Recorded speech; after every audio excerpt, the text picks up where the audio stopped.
E hoje ninguém vai passar desapercebido aqui não, porque você vai cantar essa canção, e essa canção é inspirada e com propósito. E o propósito dela é dizer: meu amigo, existe uma mão poderosa que te sustenta. Então você vai virar para o teu irmão e vai cantar essa canção para ele, para outro. Você vai se confraternizar, você vai poder dizer para ele: olha, Deus te ama. Não deixa ninguém ficar pelo menos sem esse teu olhar e dizer essa palavra para ele. Você que está em casa pode também dizer para quem está perto, não é assim? Eita glória! É. Jesus Cristo que tudo pode fazer. Pode fazer. Só largar o mundo e seus prazeres. Na verdade tudo é ilusão. Aproveite agora pra mudar a sua direção. É a sua noite, meu irmão.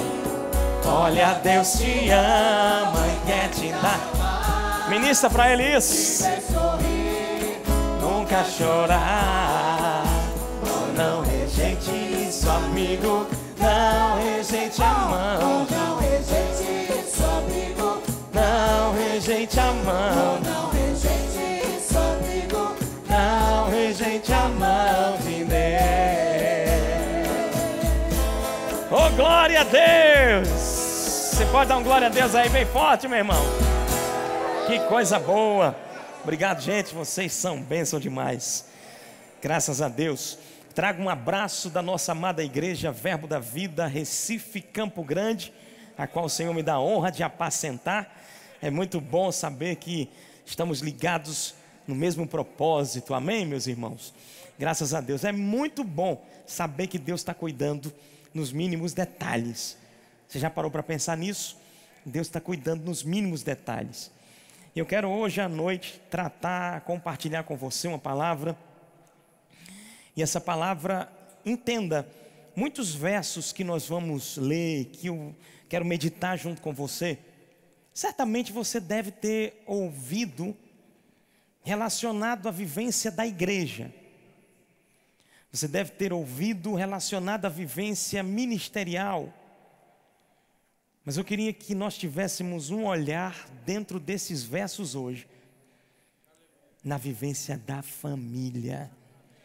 Até porque eu entendo que Deus vê a família dentro do mesmo prisma.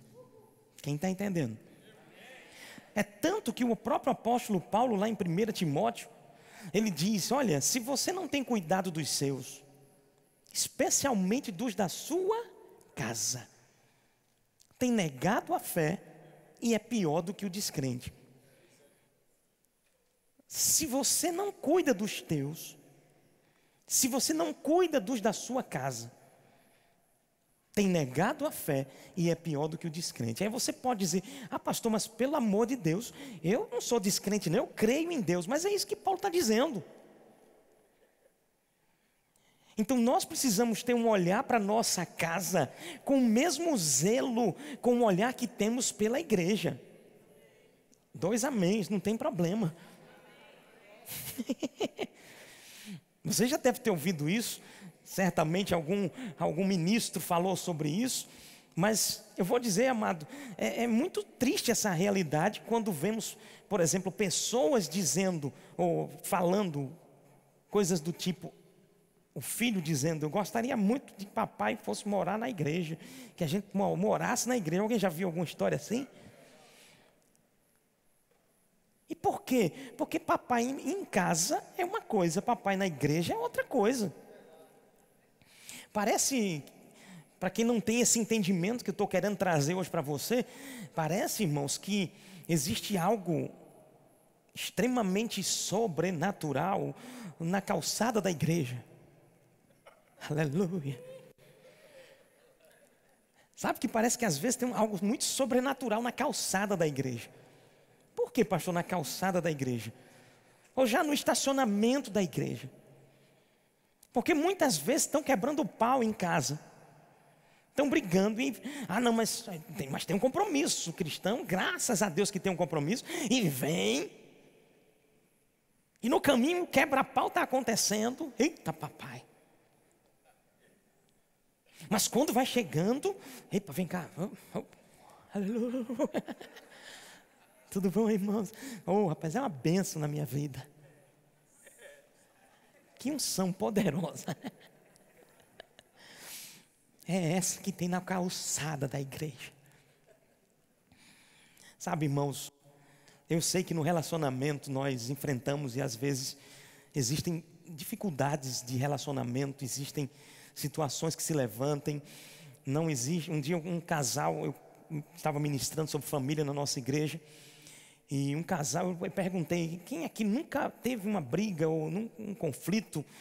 E um casal levantou a mão, eu disse, meu Deus do céu. Deu vontade de pedir para eles colocarem a mão na minha cabeça, né? Porque ou eles não entenderam a pergunta que eu fiz, ou tem alguma coisa. Nunca brigaram, casados há muitos anos. Mas, amado, a questão não é o conflito. Na verdade, o conflito ele vai demonstrar que alguma coisa precisa ser realinhado, que alguma coisa precisa ser ajustada, que alguma coisa precisa ser tratada. Mas quando a gente entende a primeira parte nesse contexto, que é, eu preciso entender que o olhar de Deus para a minha casa, o cuidado que eu tenho que ter com a minha esposa, com os meus filhos, com os meus familiares, ele precisa estar no mesmo nível de equiparação às ações ministeriais, a minha ação na igreja, a minha hora que eu chego no culto. Quem está entendendo? Porque se eu entender e agir à altura disso, eu vou estar entendendo e agindo à altura daquilo que a palavra diz. É tanto que o apóstolo Paulo ele vai fazer uma relação direta. Lá em Efésios capítulo 5 ele vai dizer, marido, ame a sua esposa como Cristo amou a igreja. Olha que relação direta. Mulher, respeite o seu marido. Os homens, vocês podem dizer isso comigo? Eu tenho uma missão. Aleluia. E que missão é essa? Amar a sua esposa. A mulher vai dizer agora, eu também tenho. Minha filha, diga. Agora está calada. Diga, eu também tenho. Respeitar o meu marido. Quem está entendendo? Irmãos, nesses anos de caminhada pastoral, quantas vezes eu vi casais se dilacerando, se acabando, casamento se acabando, porque o marido dizia, essa mulher não me respeita, me envergonha diante das pessoas, tira a minha autoridade diante dos filhos. Quem está entendendo? E por outro lado a mulher dizendo, mas também ele não me ama mais. É quando a gente pega o prisma da palavra, o que Paulo diz, exatamente é porque o homem precisa entender esse amor sacrificial e a mulher precisa entender esse amor sacrificial. Então, nesse aspecto, nós precisamos entender algo muito importante. A unidade dentro da casa precisa ser preservada pelo amor e pelo respeito. Se a unidade na casa, ela não é preservada por esses princípios que são tão importantes, haverá uma fragilidade. E Deus não está interessado, nem está querendo que o seu casamento seja destruído, dilacerado, se acabe, a sua família se acabe. Não, pelo contrário. Deus está trazendo, inclusive hoje, essa palavra para você, para que você possa se posicionar, tratar isso de uma forma bem direta dentro do teu relacionamento. E nós ouvimos muitas vezes esse texto, lá de 1 Coríntios capítulo 10, para a igreja, para ministério. Mas você já parou para pensar, 1 Coríntios capítulo 10... O apóstolo Paulo, ele falando à igreja, sim, e você é a igreja, eu sou a igreja, nós somos a igreja, a sua família é a igreja também. Sim ou não? Se recebeu a Cristo, é. Aí Paulo diz assim: rogo-vos, irmãos, pelo nome do nosso Senhor Jesus Cristo, 1:10, que faleis todos a mesma coisa, e que não haja entre vós divisões, antes sejais inteiramente unidos na mesma disposição mental e no mesmo parecer. Deixa eu te dizer uma coisa, no dia que você entender que há poder nisso aqui, ó. Ah, pastor, nas mãos unidas, o senhor acabou de falar da calçada da igreja. Mas aqui é um símbolo apenas. Precisamos estar com o mesmo pensamento, com a mesma disposição mental, com o mesmo propósito, com o mesmo parecer. Um conceito interessante de unidade é a qualidade de ser único, ter o mesmo pensamento e trabalhar pelas mesmas ideias. Sabe que o marido, a mulher, os filhos, todos nós como família precisamos entender isso. Aí nós vamos para o mercado de trabalho, nós vamos para a nossa empresa, nós vamos para a própria igreja e ouvimos muitas vezes: a minha igreja precisa ter uma visão. Quem já ouviu isso? Nós precisamos entender a nossa missão. Você vai e faz um curso, quem faz administração mesmo já deve ter visto muitas vezes isso, ó, muitas vezes isso. Missão, visão, valores, crenças. Mas você já parou para avaliar que isso também pode ser aplicado para a família? Quem está entendendo? Dentro do prisma da unidade, imagina a mulher entendendo isso, o marido entendendo isso. E se eu fizesse uma pergunta aqui, clara para cada um aqui, e eu não vou fazer porque a gente não tem tempo de perguntar a todo mundo, mas você vai fazer para você mesmo, trazer essa resposta. Mas também pode trazer isso na sua casa. Qual é a missão da minha família? Você não aplica isso na empresa? Você não aplica isso na igreja? Por que não aplica na família? Agora pergunta para mim: o que é missão? 3 pessoas querem saber, depois eu digo, eu vou seguir aqui, tá? Vamos lá. Dentro desse contexto, quem quer saber o que é missão? Então pergunta mais forte, com mais alegria. Bora, gente, vamos fluindo. Melhorou. Vamos lá. O que é missão? Agora eu vou dizer. Agora eu respondo para você. Missão é o propósito da existência. Por quê? Qual é o propósito da existência dessa família? Qual o propósito de você estar unido com a sua esposa? Ah, pastor, já sei, para dar muito beijo, muito abraço. Não é só isso. Entenda qual é a missão. O porquê da existência. Por que você se uniu com ela? Cadê os casais aqui? Aleluia. Vocês sabem qual é a missão da tua família? Aleluia. Se nunca conversaram sobre isso, hoje é noite de você conversar sobre isso, hoje, amanhã. Quem está entendendo? Qual é a visão da sua família? O que é visão? Visão é o passo a passo que você vai fazer para chegar e cumprir a missão. Como é que eu vou conseguir? Como é que eu vou chegar nisso? E os valores da sua família? Quais são os valores da sua casa, da sua família? Aleluia. E os valores são os nossos princípios. Eles representam um grau de importância atribuído às pessoas, a conceitos, a fatos. São os princípios. O que é que eu tenho como princípio? Como é que você está passando e transmitindo isso para os seus filhos? Quais são os princípios que você tem na sua casa?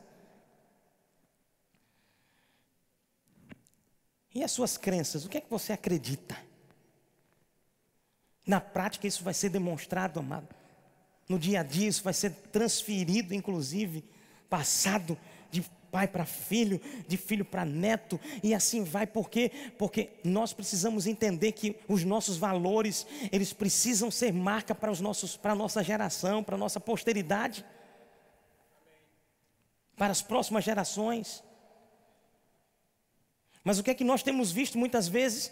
Crentes que na igreja entende valores, princípio, está crendo, está pegando junto, está unido. Ai, vamos conseguir alcançar isso, vamos cumprir esse propósito. Mas eu vou te dizer, você precisa trazer para dentro da sua casa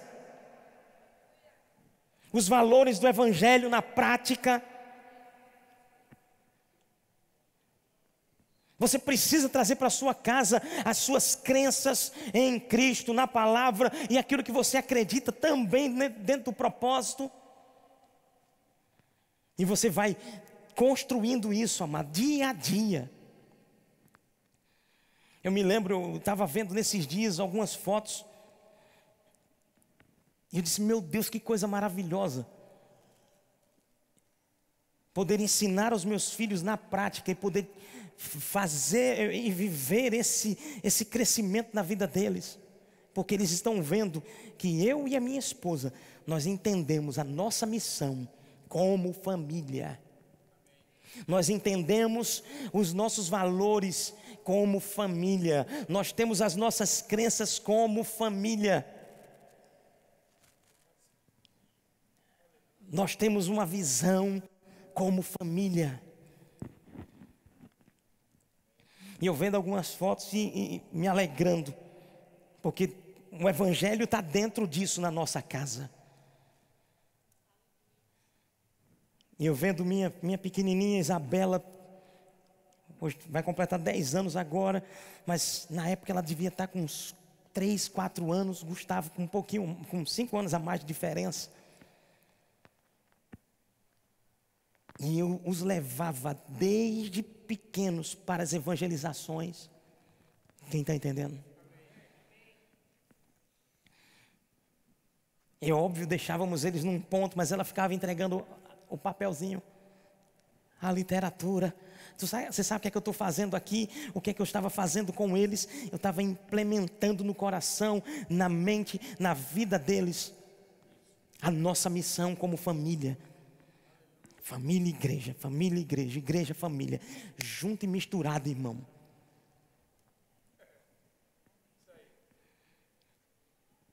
Mas o problema é que eu vejo muitas vezes, como eu estava dizendo, pessoas às vezes lá fora agem de uma forma. Esses dias conversando com 2 irmãos num local fora da igreja. E quando eu vi soltou um palavrão. Quem está entendendo, irmão? Quais são os valores que eles estão passando na sua família? E eu olhei. E eu vou te dizer, irmãos, se na frente de um pastor, você está entendendo? Ele soltou um palavrão. Imagine, eu não sou o pastor dele não. Mas ele sabe que eu sou pastor. Ele soltou um palavrão, eles são cristãos. Aí, eu só deixei a cordinha. Quem está entendendo?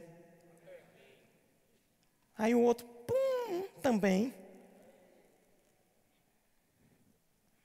Disse, pronto, agora peguei os 2. Já está no tempo de parar com isso. Ei, meu irmão, quais são os valores que você vai estar passando para os seus filhos? Quando você está andando na rua, dá um tropeção, sai o que de você? É um eita papai. Ou é um pi.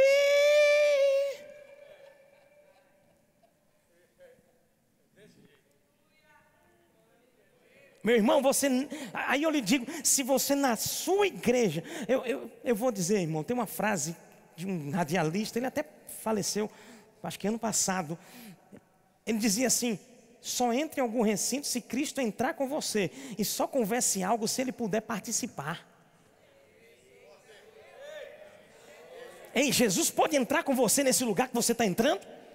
Seus filhos podem entrar com você nesse lugar que você está entrando? Sua mulher pode ouvir a conversa que você está ouvindo? Quais são as fotos que você tem participado e recebido nos grupos de WhatsApp de colegas de trabalho?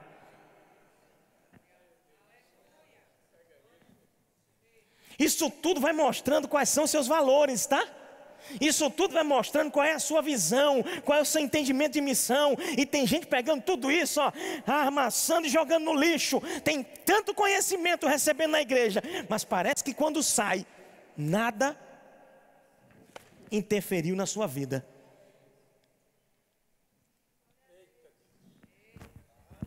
E eu vou dizer, irmãos, eu os tenho com esses irmãos com muita estima, e tanta estima, e mesmo não sendo pastor deles, a madeira valeu, irmão, porque eu chamei a atenção deles.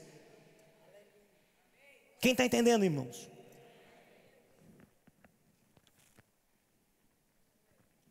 Vá lavar sua boca, meu amigo, com a água da palavra. Igual que eu estou falando com você também, aleluia. Quero ver um amém. Vá lavar sua boca, meu irmão. Eu estava meditando no quarto hoje à tarde e me veio uma expressão que nós usamos lá em Recife. Eu não sei se usa aqui, mas você vai entender. Tem gente que parece um cavalo batizado quando está tratando a mulher. Eu não sei nem de onde vem essa expressão, cavalo batizado. Mas aqui usa não. Vou até fazer uma pesquisa depois. Onde é que vem a raiz dessa expressão? Mas, irmão, a gente já sabe que cavalo... Como é que você está tratando a tua esposa? Amados, nós precisamos revelar os nossos valores cristãos na nossa prática lá fora. Na igreja está muito lindo.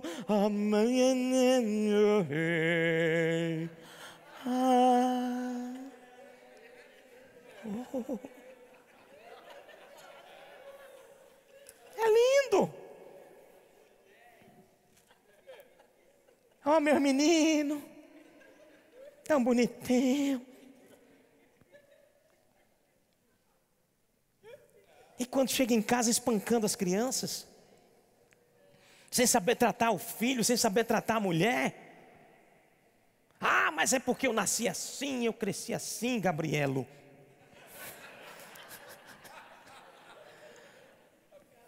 Gabrielo.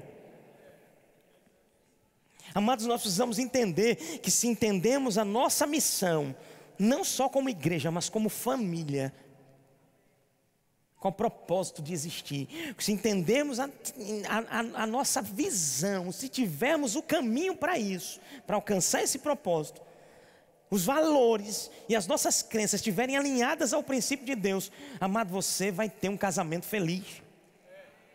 Tem gente querendo ter um casamento feliz, esperando que o outro mude, esperando que o outro cumpra a palavra, e ele fica a seu bel prazer, faz quando quer, hoje age quando quer. Ei, meu irmão, você vai ter um casamento feliz? Ah, não, mas a saída é separar, pastor. Quantas vezes eu já ouvi isso? Ah, não, pastor, não tem mais jeito não. A saída é separar. Separa e vai continuar nessa mesma falta de princípios.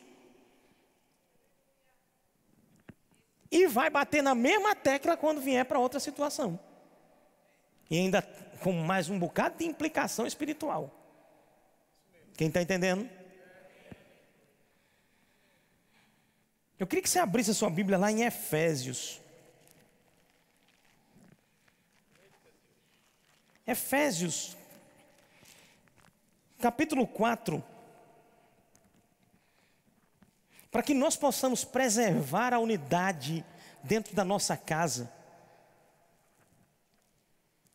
nós precisamos entender esse princípio aqui. Rogo-vos, pois, eu, verso 1, 4:1. Rogo-vos, pois, eu, prisioneiro no Senhor, que andeis de modo digno. Diga assim, como crente. Diga, irmão, como crente, eu preciso andar de modo digno.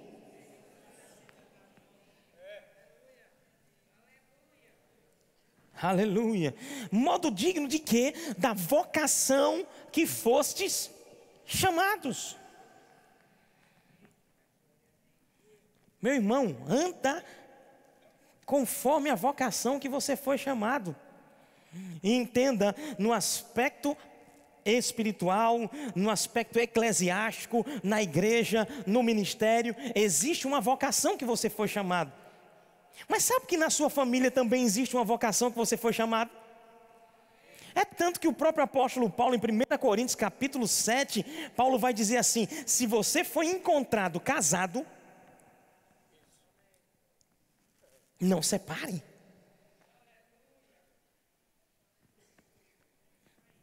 E se ele for incrédulo e permitir que você permaneça em Cristo, não separe.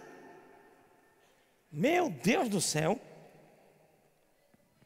Como é que você foi achado? Então, Paulo ele vai dizer, ande de modo digno. Então, meu irmão, se você está casado, essa é a condição e a vocação na sua casa, na sua família. Anda de modo digno, meu irmão. Respeita e honra a tua esposa. Respeita e honra o teu marido, mulher.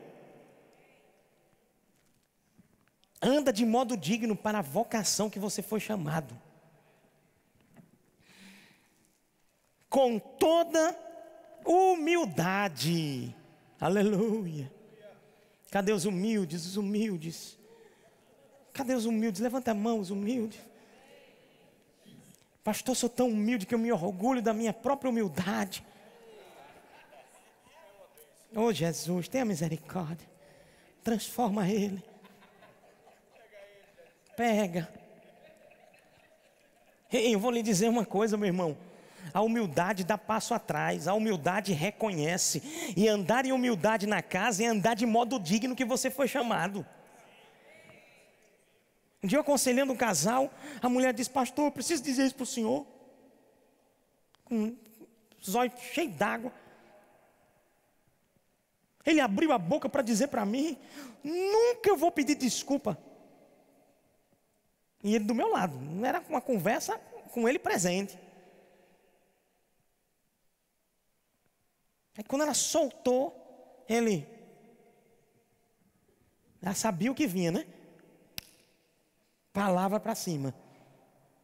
Amado, deixa eu te dizer uma coisa. Homem pede desculpas. 3 homens disseram amém. Homem pede perdão. Aleluia. Não é fraqueza. É entender missão. É entender propósito, valores. Se errou, meu irmão, pede perdão. Se falou asperamente, se arrepende, pede perdão. Não, mas eu vou dar meu direito a ela. Meu irmão, teu direito já se foi quando você diz: Jesus, entra na minha casa, entra na minha vida. Você não canta? Mexe com a minha estrutura. Então pega esse orgulho podre e joga fora. Ele entrou, pega o lixo e joga fora. Para preservar o vínculo da unidade na casa, precisa de reconhecimento, meu irmão, de humildade. Anda de modo digno na vocação que você foi chamado. Anda de modo digno nessa família, nessa casa, nesse relacionamento.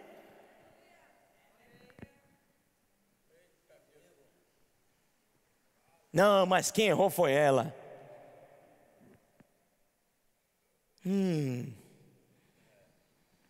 Aí quando você vai falar com ela, quem errou foi ele. Quando você vai ver, os dois erraram. Está tudo errado. E quem tem que começar a fazer o ajuste? Quem tem que começar a fazer? Diga assim, eu. Pronto, quem for eu nessa casa, tem que começar a fazer. Aleluia. Para poder garantir o nós. Sabe, irmão, você quando anda em humildade, você garante o nós. Mas quando você não tem humildade, deixa o orgulho falar mais alto no teu relacionamento, o que está falando é o eu. Aí chega na igreja e diz, não mais eu, mas Cristo vive em mim. E é? Beleza de Jesus. Não mais eu, mas Cristo vive em mim. Se Cristo vive em você, meu irmão, entenda a expressão, a tua reputação para o teu eu tem que cair. Eu não estou falando que você não tem que ter reputação em relação à vida reta e íntegra diante das pessoas e diante de Deus. Quem está entendendo? Mas esse eu, transforma ele em nós. Quando você transforma em nós, você deixa de pensar só em você.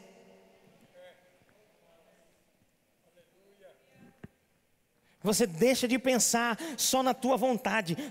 Mas é porque mamãe me cuidava bem. E eu queria que ela cuidasse de mim como mamãe. Ela não é sua mãe. Nem a sua empregada.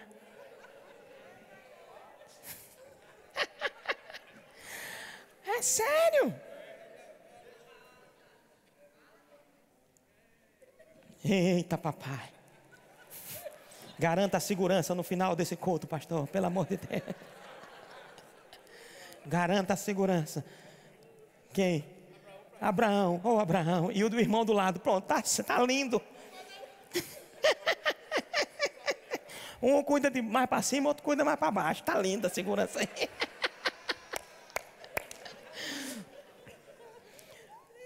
Nós precisamos entender, meu irmão, essa preservação. Olha o que ele diz, com toda humildade e mansidão. Aquele homem que dizia, não vou pedir perdão, quando se deparou com a palavra, graças a Deus ele baixou, e se rendeu. Sabe o que ele está garantindo? Ele está garantindo a transformação pessoal, e o nós está garantindo a família restaurada.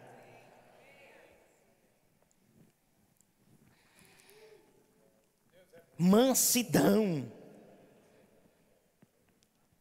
Pastor, mas eu sou brabo mesmo. Comigo tem que ser no grito. E é? Que Bíblia você está lendo? Agora Jesus entrou. Não mais eu. Cristo vive em mim. Então agora, como a Bíblia diz também em Efésios, aleluia, capítulo 5, vira uma paginazinha da sua Bíblia, Efésios capítulo 5, olha o que ele vai dizer.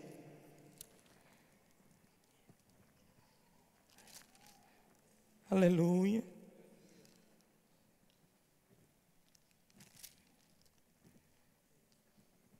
Glória. Olha o que ele vai dizer no verso 11: e não sejais cúmplices das obras infrutíferas das trevas, antes reprovai-as. Porque o que eles fazem em oculto, só referir é vergonha. Deixa eu te dizer uma coisa. Tem gente que se orgulha do ser grosso, do grito, de quem era. Ei, meu irmão, deixa eu te dizer, o só referir é vergonha. Reprova isso. Deixe isso fora da sua vida, da sua família, da sua casa. Volta lá, Efésios 4. Com toda humildade e mansidão, suportando-vos uns aos outros em amor. É assim que nós precisamos, irmãos. Esforçando-nos. Aí eu queria dar um destaque para isso. Deixa eu te dizer uma coisa. Unidade não se acha na árvore da esquina. União no lar não se acha. É necessário esforço. eu vou achar um pé de unidade, pastor. Tem, onde é que tem a árvore da unidade? Ou como eu queria comprar. Irmão, essa aí você não compra não. Unidade requer esforço. Olha o que ele vai dizer: esforçando-vos diligentemente por preservar o quê? A unidade. O que é que eu tenho que fazer? Me esforçar. Eu tenho que colocar o quê? Diligência, empreender força. Agora deixa eu te dizer uma coisa: muitas vezes você vai fazer o que não quer para garantir a unidade. Muitas vezes, para você garantir a unidade, você vai ter que pegar a sua vontade e subjugá-la. Eu vou dar um exemplo que eu vivo comumente. Eu não sou muito de assistir filme. Quem gosta de filme? Muita gente. Quem não gosta de assistir filme, de ficar assistindo filme? Algumas pessoas. Pronto, a gente se identifica de alguma forma, né, irmão? Aleluia. Só que a minha esposa ama assistir filme. Quem está entendendo? E os meus filhos também vão na mesma linha dela. Oh, meu Deus.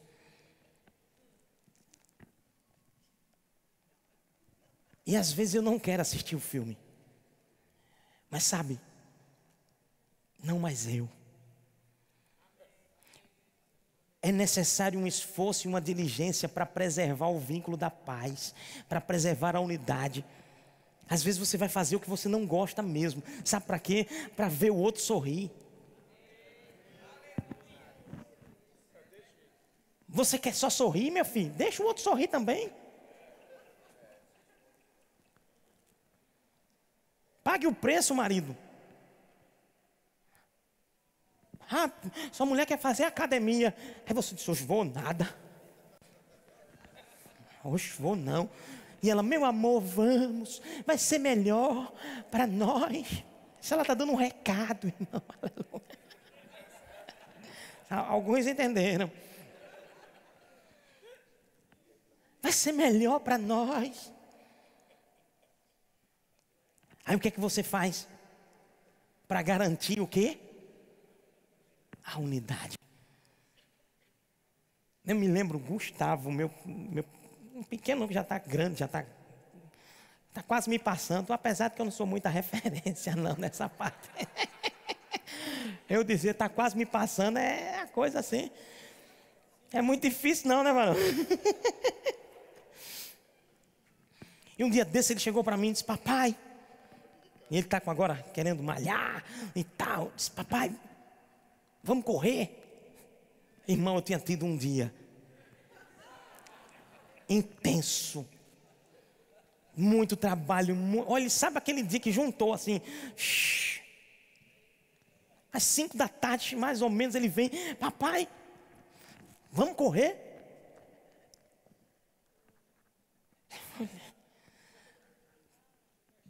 Aqui o corpo dizia assim: vamos deitar? Vamos dormir? Eu olhei naquele momento e por dentro eu percebi: você precisa correr junto com ele. Quem está entendendo? Até porque se você não correr junto com ele, quem você não quer pode estar correndo junto com ele. Tem muitos pais dormindo no ponto. Tem muitos maridos dormindo. Vá fazer academia.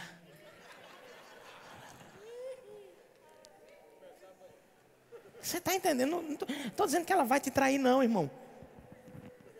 Mas vigia.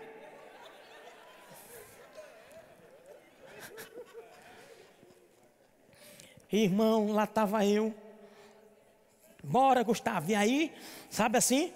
Agora eu vou dizer uma coisa para você: a graça vem. Você não pegou não.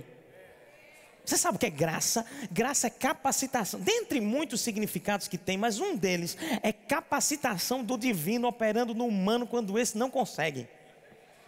Eu precisava da graça para correr com ele naquele dia, irmão.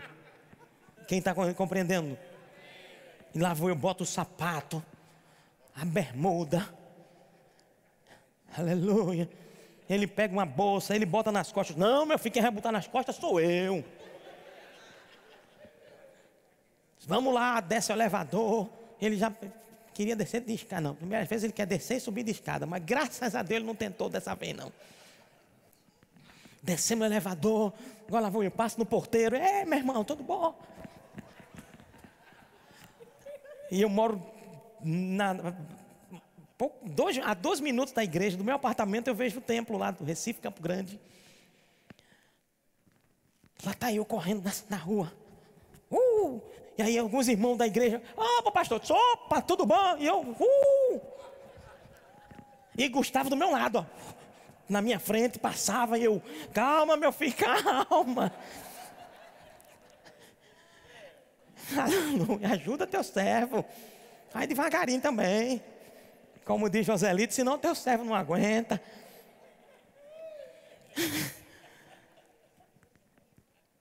Mas, meu irmão, eu vou dizer para você, a graça veio de uma forma tão maravilhosa que eu comecei a me sentir bem fazendo aquilo. Quem está entendendo? E eu vinha correndo, quando eu me desespero, tem um pastor amigo meu que é maratonista. Lá vinha ele do outro lado, eu disse: opa, olha para ali, Gustavo, quem está vendo, ó. Sério mesmo, ele corre maratona. Paramos um pouquinho, conversamos, voltamos. Eu vou te dizer, meu irmão, quem quer preservar a sua casa, quem entende o seu propósito como família, paga o preço. Paga o preço de pegar a sua vontade e dizer assim: fica aí. Paga o preço de querer assistir, deles querendo assistir o filme, você sentar lá no sofá e dizer: cadê a pipoca? Quem está entendendo? Olha o que ele diz, olha o que a Bíblia diz: esforçando-vos, tem um esforço. Diga comigo: tem esforço para preservar a unidade. Esforçando-vos. Ei, marido, mulher, filhos, todos da casa precisam se esforçar. Para quê? Para preservar essa unidade. Ah, mas eu quero isso. Ah, mas eu também quero aquilo. Epa, vamos aqui, vamos sentar. Vamos entender nossa missão, vamos entender nossa visão, nosso propósito. Onde a gente quer chegar. E Deus vai manifestar, Salmos 133, como é bom e agradável os irmãos vivendo em união. Ou você só pensa que isso é para a igreja? Isso é para a tua casa, é agradável. Deus derrama a bênção quando tem unidade nessa casa. Eu vou repetir: Deus derrama a bênção na unidade. E a tua casa não está fora disso, meu irmão. Mas eu lhe disse: não encontra na esquina. Precisa de esforço e diligência. Então pague o preço que você precisa pagar. Ah, pastor, mas Jesus já pagou o preço, sim, da salvação, mas o preço de cumprir os princípios é nosso. Ele cumpriu tudo que tinha que cumprir. E disse aqui: a mesa está posta, agora você que precisa colocar em ação. Quem está entendendo? Esforçando-vos diligentemente por preservar a unidade do Espírito no vínculo da paz. Eu preciso entender esforço. Deixa eu te dizer uma coisa. Nesse contexto de esforço, para fechar, para a gente concluir, dentro do contexto da preservação da unidade. Olha que interessante. Esforço, ele deve ser qualificado. Diga assim: o meu esforço. Faça um esforcinho agora, irmão, para falar. Diga: o meu esforço deve ser qualificado. O que é que significa isso? Vai assistir o filme, desliga o telefone. Vai correr, bota o tênis, não vai de sandália, não vai de todo jeito. Entende, irmão? Vai preservar algo, vai fazer algo, vai fazer uma janta linda para o seu marido. Faz com todo amor. Bota aquela mesa bonita. Não, pastor, mas a mesa bonita é para visita. Quem cresceu ouvindo isso? Levanta a mão quem cresceu. Não, o melhor prato é para visita. Eu vou dizer, meu irmão, isso é uma questão tão séria, cultural. Quantas famílias foram afetadas com isso? Mas hoje, inclusive, está sendo quebrado isso. Sabe por quê? Porque o melhor é para a tua casa. A visita vem e experimenta o melhor também.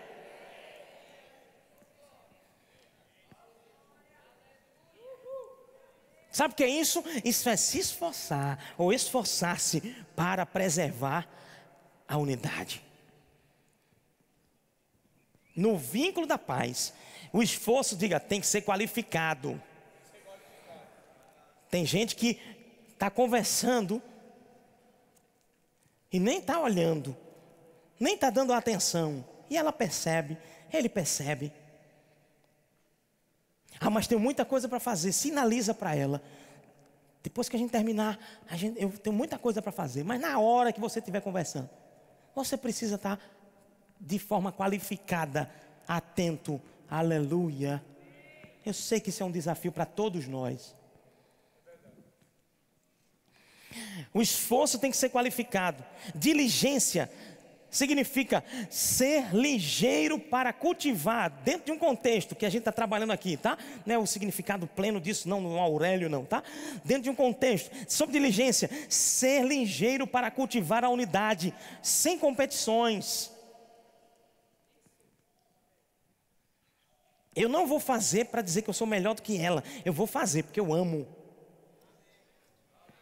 Ela vai fazer porque ama.